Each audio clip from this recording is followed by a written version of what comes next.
रखले रही रोरी चंदन थाली में सहेज हो। आइल बा खबरिया सुन के फाटता करेज हो।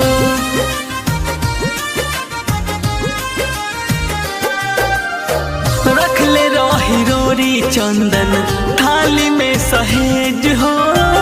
आइल बा खबरिया सुन के फाटता करेज हो। दिहले जान सीमा पलरैया में, दिहले जान सीमा पलरैया में। हम बानी राखी के करा कलैया में, हम बानी राखी के करा कलैया में।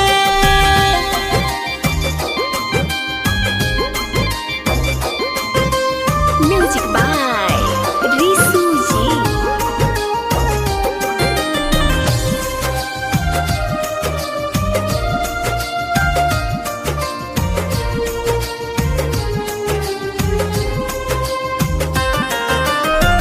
जनवो से प्यारा भाई छीन लीला राम जी। जान कुर्बान भइल देसावे के नाम जी।